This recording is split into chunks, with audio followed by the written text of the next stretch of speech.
Hello friend, good morning. कैसे हैं आप सब? आशा करती हूँ मेरे सारे फ्रेंड अच्छे होंगे और हम भी अच्छे हैं। आज दिन है बुधवार और अभी टाइम हो रहा है सुबह का एकदम 4:30 और अभी से अपना ब्लॉग स्टार्ट की हूँ। आशा करती हूँ आज का ब्लॉग आप लोग को अच्छा लगेगा।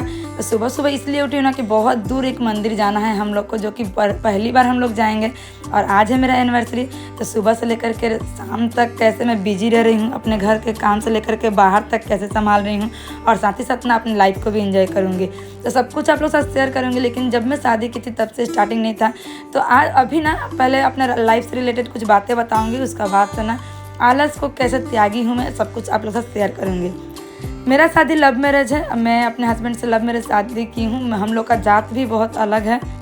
इस बात को बताने के लिए मैं सोची थी ना कि हस्बैंड को सामने रखूँगी, लाइव आकर के आप लोग से सब कुछ बताऊँगी या फिर एक वीडियो ही शूट कर दूँगी, लेकिन ऐसा नहीं हो पाया है। हस्बैंड को मैं यूट्यूब पे कुछ बनूँगी ना या फिर कुछ जगह पालूँगी, उसका बाद ही हस्बैंड को सामने लाऊँगी। वो अभी तो नहीं आएंगे। तो उनका मानना है कि तुम यहाँ आकर के ना इस प्लेटफॉर्म पर कुछ नहीं कर पाओगी। मैं उनको दिखाना चाहती हूँ कि मैं यूट्यूब से कुछ कर सकूँगी। बाहरी लाइफ मेरा बिजी है ना, तो इसके लिए यूट्यूब पे मैं समय नहीं दे पाती हूँ। नहीं तो समय देती तो शायद और जल्दी ग्रोथ हो पाता मेरे चैनल का। तो इसके लिए मैं समय तो नहीं दे पा रही हूँ। तो मेरा शादी 14 मई 2010 में मेरा शादी हुआ था। तो उस टाइम में मेरे हस्बैंड ही मुझे पहले पसंद किए थे, मुझे प्रपोज़ किए थे। उनसे ना 1.5 साल बातें की थी, उसका बाद में शादी की थी उनसे। और ये मेरा लव मैरिज शादी था। तो उसका बाद से जब मैं शादी करके गई तो 3-4 महीना बाद मेरा एक बेबी रहा। तो वो ना उसका 3 महीना तक पेट में था। उसका बाद से ना अचानक से वो ख़राब हो गया। तो उस टाइम तो मुझे पता भी नहीं था। उस टाइम मेरा उम्र था 16 साल। तो उस टाइम मुझे पता नहीं था क्या है नहीं है। बाद में जब ख़राब हुआ ना तो उस टाइम पता चला, जब मैं हॉस्पिटल पहुंच गई तब। उसका बाद से ना 1 साल बाद फिर से बेबी मेरा रहा। उसका बाद से वो पूरा महीना हुआ उसका, फिर से नॉर्मल भी वो जन्म लिया। और उसका बाद से ना होने का बाद से उसका छठी हो गया था, पूजा पाठ भी हो गया था। बरही का दिन उसका अचानक से उसको डायरिया हुआ, जॉन्डिस हुआ। उसके बाद से वो डेथ कर गया। तो लड़का हुआ था, वो 11 दिन रहने का बाद से ही डेथ हुआ। उसका बाद से ना 2 साल तक मेरा बच्चा नहीं हुआ। उसका बाद से मेरी बेटी हुई। तो आप लोग में से बहुत कुछ मेरे बारे में जानना चाहते हैं। मैं कुछ भी नहीं छिपाऊंगी क्योंकि आप लोग सब कोई मेरे परिवार हैं। आप लोग से हर एक चीज़ बताना मुझे बहुत अच्छा लगता है और आप लोग ना बहुत प्यारा कमेंट करते हैं, जिसको पढ़ के मैं और ज़्यादा मोटिवेट होती हूँ।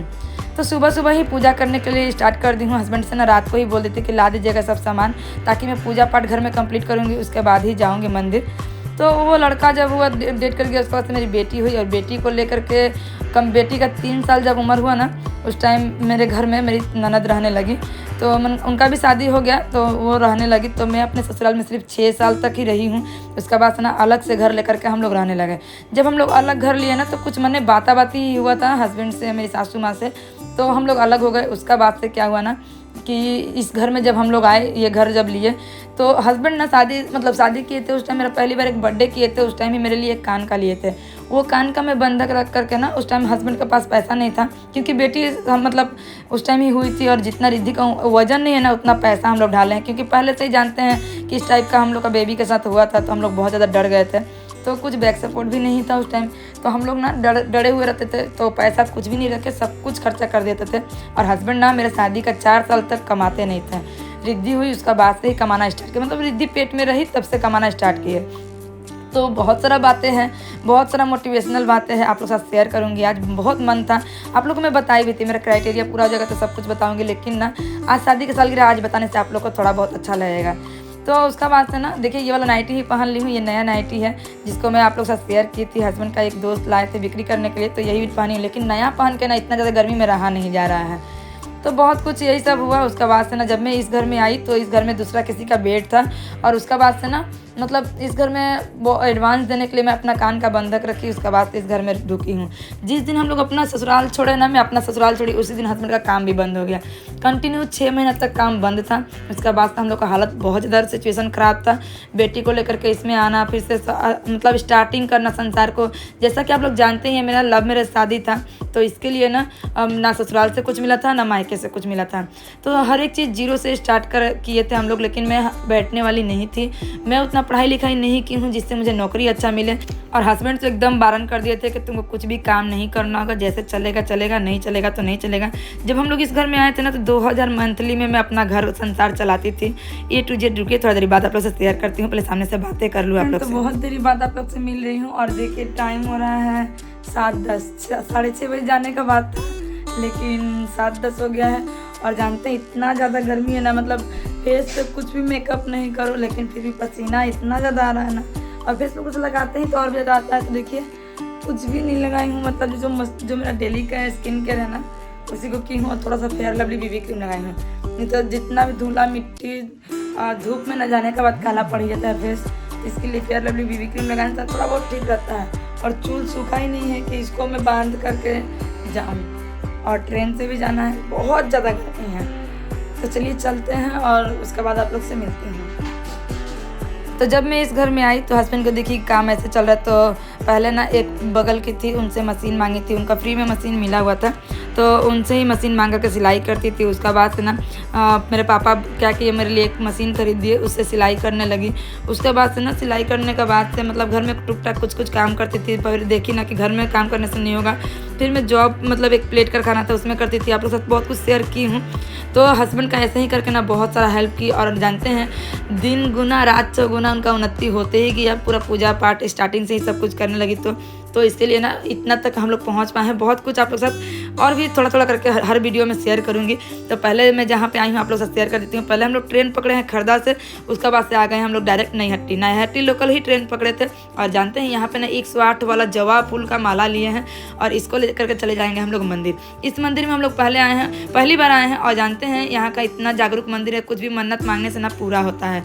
थोड़ा थोड़ा करके अपने घर के संसार को मैं सजाई हूँ, गुछाई हूँ, मेहनत मैं भी की हूँ, हस्बैंड भी किए हैं। और जानते हैं जब पार्टनर सही मिल जाए ना तो आपका लाइफ ठीक हो जाएगा। गरीब हो या अमीर हो, मैं ये नहीं बोलूँगी कि अमीर से ही शादी कर लीजिए, इससे खुश रहिएगा। पार्टनर सही रहना चाहिए। देखिएगा आपका लाइफ में ना हर एक चीज़ ठीक होते ही जाएगा, एक एक दिन मतलब बहुत अच्छा होगा। यहाँ पे देखिए एक ना मॉल मुझे दिखा, बहुत ही प्यारा मॉल था, बहुत ही अच्छा था। लेकिन इतना सुबह सुबह हम लोग गए थे ना तो मॉल में ढुकने का मतलब बंद ही था। अभी हम लोग आ गए हैं। देखिए यहाँ पे ना इस मंदिर का नाम है बड़ो माँ का मंदिर। इस मंदिर में ना बहुत ही सारा लाइन पड़ता है, लेकिन हम लोग बुधवार का दिन गए थे ना इसलिए बेसी भीड़ नहीं था। यहाँ पर देखिए बहुत ही प्यारा था, एक मतलब बहुत सारा देखिए यहाँ पे चुंदरी बांधा हुआ, मन्नत जो भी मन में रहता है ना उसको मांग करके इस चुंदरी को बांधा जाता है। लेकिन पहले हम लोग पूजा करेंगे, उसके बाद आकर के चुंदरी को बांधेंगे। पहले लाइन में हम लोग खड़े हो जा रहे हैं। तो जैसा कि मैं बताई हूँ इस टाइप से करके ही इतना दूर तक मेरा संसार खींचतान के लाई हूँ। आगे क्या लिखा है नसीब में पता नहीं। आज ना देखते देखते दुख सुख सबके लाइफ में रहता है ना, इन सबको काटने के बाद से ही आज मेरा 15 साल कंप्लीट हो गया है शादी का। तो जानते हैं तो यही मेरा बोलना यही है कि आलस करने से नहीं होगा। हस्बैंड मेहनत करते थे तो सब कुछ मैं उनके ऊपर नहीं छोड़ी थी, मैं अपने से भी मेहनत करती थी। दिन रात में सिलाई भी करती थी, या फिर सब जब काम पकड़ी ना तो सुबह में 6:30 बजे काम पे जाती थी, 4:30 बजे उठती थी, घर का काम कर लेती थी। उस काम को 2 भाग में मैं बांटी थी। 5 घंटा मेरा काम था, 2.5 घंटा सुबह जा करके करती थी, और उसका बाद ना शाम का टाइम में फिर 2.5 घंटा मतलब उसको मेकअप कर देती थी। इस टाइप का ही मैं काम पकड़ती थी जिससे मेरा मतलब घर का भी मैनेज हो जाए। तो रिद्धि उठने से पहले मैं जब हस्बैंड और बेटी सो रहे थे तभी मैं पार्ट टाइम जॉब करके आ जाती थी, फिर उसका बाद से फिर से शाम का टाइम में जाती थी। और ये देखिए ये वाला फूल दुकान में आई थी ना, बहुत ही प्यारा लग रहा था। पहले तो दूर से मैं देख रही थी तो मुझे लगा ना कि ये फूल ना नकली है, लेकिन देखी कि 2-4 जन ले रहे हैं तो मुझे बहुत अच्छा लगा। तो मैं भी यहाँ से ली हूँ, घर चल के ना आप लोग साथ शेयर करूँगी। और उसका बाद से 1 घंटा बाद ट्रेन था तो हम लोग स्टेशन को ऊपर वाला जो होता है उस पर बैठे थे हम लोग, ताकि ना हम लोग वहाँ से बहुत ज़्यादा हवा अच्छा लग रहा था। तो वहीं पर बैठ कर बहुत देरी बातें हम लोग कर रहे थे। और उसके बाद आने के बाद ना सच बताऊँ तो हिम्मत ही टूट गया था, मन नहीं करता कुछ करने का। मंदिर से आने के बाद ना हम लोग सो गए थे, बहुत ज़्यादा थके थे। और बाहर से ही आज का खाना आया तो हम लोग खाए हैं। और रिद्धि को देखे हैं ऐसे करके ही सो गई है। और यहाँ पे कपड़ा फोल्ड करना है, और थकावट बहुत लग रहा है। जार्किंग ना एकदम पसंद नहीं है हम लोग को, मतलब कहीं जाना आना जार्किंग करना यही सब। तो चलिए दिखाती हूँ मैं क्या क्या लाई थी। तो जैसा कि मैं बताई हूँ कि हम लोग को आलस करने से नहीं होगा, हस्बैंड जो करेंगे करेंगे। हम लोग का हस्बैंड उतना सरकारी नौकरी वाला नहीं है जो कि सब कुछ वो संभाल पाएंगे। तो हम लोग अगर अपने हस्बैंड का हेल्प करते हैं ना तो उन लोग को बहुत सपोर्ट मिलता है और अपने लाइफ में आगे भी बढ़ते जाते हैं। जो फूल का गमला लाई थी ना उसको नीचे में रख दी हूँ, बड़ों माँ का मूर्ति फोटो भी लाई हूँ, उसको भी साइड में रखी हूँ। अभी ना रिद्धि सोई हुई है, उसको उठा करके ट्यूशन भेजना है। मैं अपने लिए यहाँ पर बना रही हूँ नून चीनी पानी, रिद्धि के लिए बना रही हूँ मूढ़ी चीनी नून पानी। तो इसको खा करके रिद्धि ट्यूशन जाएगी और उसका बाद ना बाकी बचा जो मेरा काम है उसको मैं कंप्लीट करूँगी। और बोली ही थी इतना ज़्यादा वीकनेस लग रहा था ना कि लग रहा था कुछ भी शरीर में नहीं है। डेली खाली पेट रहेंगे ना तो कुछ नहीं बचाता, लेकिन जो जार्किंग होता है हम लोग से ना ज़्यादा जार्किंग नहीं हो पाता है। ट्रेन गाड़ी बस रास्ता कुछ भी हम लोग से जार्किंग नहीं होता है। तो चलिए सबका कमेंट आप लोग साथ थोड़ा थोड़ा करके शेयर करती हूँ। इसके पहले वाले ब्लॉग में संतोषी दास जी ने मुझे कमेंट किया था और उन्होंने बोला है बहुत अच्छा लगता है जी आपका ब्लॉग। और उसके बाद से ना श्रीलता दशहरी जी की आईडी से मुझे कमेंट आया, दीदी आप ना टीका हमेशा लगा करके याद से लगाइए और पूजा कीजिए। उसके बाद से सुरुचि कुंदन जी की आईडी से मुझे कमेंट आया था वेरी नाइस, तो थैंक यू। और आरोही जी की आईडी से मुझे कमेंट आया था मेरा ना 9th मंथ एनिवर्सरी मेरा कंप्लीट हुआ है 5 तारीख को, तो हैप्पी एनिवर्सरी, मतलब लेट से बोलने के लिए सॉरी। उसके बाद से रेशमा जी ने मुझे कमेंट किया है नाइस ब्लॉग दी, तो thank you so much. Prince Sharma ji की आईडी से मुझे कमेंट आया था, उन्होंने पूछा है ना दीदी आप कौन से भगवान को ज़्यादा मानती हैं। मैं तो सभी भगवान को ज़्यादा ही मानती हूँ, लेकिन जिस टाइप का जिस सिचुएशन से मैं गुजरती हूँ ना उस टाइप से ही उस भगवान को करती हूँ। हस्बैंड का नौकरी के लिए लक्ष्मी जी का, बेटी का पढ़ाई लिखाई के लिए गणेश जी से कुछ मन्नतें मांगती हूँ। और मेरा जब भी कुछ मुसीबत पड़ता है ना तो माता रानी को मैं याद करती हूँ। शाम का टाइम में बेटी को यहाँ मूढ़ी चीनी पानी दी हूँ, उसका बाद से ना मैं भी नमक चीनी पानी पी ले रही हूँ। और रिद्धि थोड़ा सा पढ़ाई करेगी, उसका बाद से ही ना वो ट्यूशन चली जाएगी और जो बाकी बचा काम रहेगा उसको मैं करूँगी। आज तो हाथ पर कुछ भी नहीं चल रहा था जानते हैं। तो आशा करती हूँ आप लोग कुछ भी समझ पाए होंगे, मेरे लाइफ से रिलेटेड सब कुछ आप लोग साथ A to Z रखी हूँ सामने। तो आप लोग ना बहुत मतलब जिन लोगों के घर में असुविधा है मुसीबत है भगवान को तो कीजिए ही। जैसे कि हम लोग कुछ भी तबीयत खराब होता है तो दवा और दुआ दोनों को दरकार पड़ता है ना, तो वैसे ही घर का अगर परेशानी है तो हस्बैंड वाइफ को दोनों को मिलकर सॉल्व करना होगा। तो ऐसे करने से ना मेरा मानना है कि ज़रूर से ज़रूर कुछ दिन समय लगेगा लेकिन ठीक हो जाएगा। हम लोग को तो सब कुछ ठीक ठाक होने में अभी तक 8 साल हो गया, क्योंकि मैं जब ससुराल से निकली थी ना तो यहाँ पे आई हूँ, मतलब इस घर में तो 8 साल कंप्लीट हुआ है। तो इस तरह से करके ना दोनों को समझ के बूझ के चलते हैं। और ऐसा नहीं है कि पति पत्नी में झगड़ा लड़ाई नहीं होता है, लेकिन जब वो गुस्सा होते हैं ना तो मैं शांत हो जाती हूँ और जब मैं गुस्सा होती हूँ तो हस्बैंड शांत हो जाते हैं। और मैं ना अपने जॉब के लिए हस्बैंड को बहुत मनाई, बहुत समझाई, तब जा करके वो पहले गए। एक लेडीज़ थी वहीं पर मैं काम करती थी, उसका बाद से वोट में पूरा दुनिया घूरी हूँ। उसका बाद से यहाँ से मुझे म्यूनसिपैलिटी से जॉब मिल गया, तो मैं वो प्लेट वाला काम छोड़ कर अभी म्यूनसिपैलिटी वाला कर रही हूँ। ये मेरा काम ना 12 बजे से 3 बजे तक रहता है, तो उस टाइम में मेरी बेटी स्कूल रहती है, तो मैं इसको भी मेंटेन कर पा रही हूँ। और मैं चाहती हूँ कि अब सब कुछ छोड़ के पार्ट टाइम जो बहुत रकम का मैं करती हूँ, सब कुछ ग्रुप के उधर से ही मिला है, तो बहुत रकम का मैं कर लेती हूँ। और मेरा काम देख करके मेरे जॉब वाले लोग जितना भी है ना सब कोई बुलाते हैं, तो मेहनत तो करना होगा। आप लोग तो सब कोई बोलते हैं कि दीदी आप बहुत ज़्यादा मेहनत करती हैं, तो घर को संभालना, उसके बाद से जॉब को संभालना, उसके बाद से आप लोग जो भी ब्लॉगिंग करते हैं, जो लोग भी ब्लॉगिंग करते हैं वो लोग जानते हैं कि 12 घंटा ब्लॉगिंग करना मतलब यूट्यूब पे समय देना रहता है। सुबह 7 बजे से लेकर शाम को 7 बजे तक मैं बिजी रहती हूँ। सुबह 7 बजे से ब्लॉगिंग स्टार्ट करती हूँ 6 बजे से, और रात 7 बजे तक मैं उसको अपलोड करने के टाइम तक लगाती हूँ।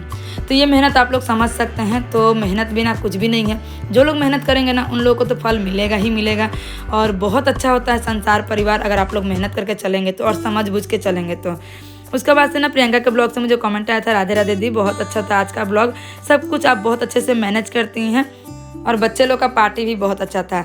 सभी बच्चे लोग ना मेरे घर पे आते हैं, उन लोग के लिए मैं एसी चलाती हूँ, अच्छे से आराम से वो लोग पार्टी करते हैं, एंजॉय करते हैं। और सब बच्चे का छुट्टी है ना, तो इसके लिए लोग बहुत ज़्यादा समय दे रहे हैं, तो इसके लिए मैं भी खुश रहती हूँ। सब बच्चे लोग का खुशी में मेरा भी खुशी रहता है। और देखिएगा ना, जो आप लोग जिस भी बच्चे को मानिएगा ना वो लोग आप लोग के पास आएंगे, और जिस बच्चे को आप डरा के डांट के रखिएगा ना वो लोग नहीं आते हैं। तो ऐसा तो होता ही है, मेरे घर में सभी बच्चे आते हैं, मैं सभी बच्चों से बहुत ज़्यादा प्यार करती हूँ। और देखिए मैं क्या क्या लाई थी, तो ये है बड़ों माँ का मतलब एक फोटो जो कि बहुत ही प्यारा है, द्वारी के सामने टांगूंगी, लेकिन अभी उसके लिए जगह बनाना होगा। और उसका बाद से देखिए संध्यावती दूंगी। सुबह से तो मैं नहीं छू पा रही थी, तो यहाँ पे ना मतलब संध्यावती देने का टाइम में ही कपड़ा वपड़ा चेंज करके आई हूँ, गोड़ हाथ धो करके आई हूँ, संध्यावती दूंगी, इसलिए आप लोग के साथ शेयर कर दी हूँ। और साइड में ही भगवान के साइड में ही रखी हूँ। और सोची थी ना कि भगवान को ला करके मतलब माता रानी को ला करके ना मैं टांगूंगी, उसका बाद से ना 108 वाला माला भी पहनाऊंगी अपने हाथों से, लेकिन ऐसा भी मैं नहीं कर पाई। सफाक जी की आईडी से मुझे कमेंट आया था, मेरा भी विलेज ना गया जिला में ही है, और मैं आपका ब्लॉग कोलकाता से देख रही हूँ। आपका सभी ब्लॉग बहुत अच्छा लगता है, आपका video, thank you so much. और उन्होंने बोला है मेरा नाम सफाक है, अच्छा से आपका नाम ले पा रही हूँ नहीं, प्लीज़ कमेंट करके बताइएगा, मुझे इतना ही तक आया है। तो यहाँ पे पूजा पाठ मेरा कंप्लीट हो गया है। और देखिए अच्छे से ना पूजा पाठ भी सुबह से लेकर शाम तक मैं पूजा पाठ में ही मन लगाई थी। ये वाला चुंदरी मैं लाई हूँ, इसको ना कहाँ पे मैं बांधूंगी आप लोग के साथ दिखाऊंगी। एक तो वहाँ मंदिर में बांधी थी, एक घर में बांधूंगी। और वहाँ से ना अलता सिंदूर चढ़ाने के बाद भी एक डब्बा था जिसमें बहुत सारा अलता सिंदूर स्टोर करके रखा हुआ था, वहाँ से फिर लेकर के आना था। जो प्रसाद चढ़ाई थी ना उसमें जवा फूल भी दिया हुआ था। और रुकिए प्रसाद को दिखा रही हूँ, बहुत ही प्यारा सा प्रसाद है। प्रसाद पे भी बड़ो माँ लिखा हुआ है। आशा करती हूँ आज का ब्लॉग आप लोग को अच्छा लगेगा। अगर अच्छा लगे तो प्लीज़ लाइक कीजिएगा, शेयर कीजिएगा, सब्सक्राइब करके मेरे पास रहिएगा। और आप सभी का कमेंट में पढ़ पाई हूँ या नहीं, किसी का कमेंट छूटा होगा तो प्लीज़ कमेंट करके बताइएगा, मैं उनका नाम में ज़रूर लूँगी। और एक जन का आईडी से मुझे कमेंट आया था कि आप फेसबुक चलाती हैं या नहीं, लेकिन उनका कमेंट ना बाद में फिर कहाँ गायब हो गया पता नहीं। तो आज के लिए बस इतना ही, फिर मिलते हैं नेक्स्ट ब्लॉग में। तब तक के लिए टाटा बाय बाय।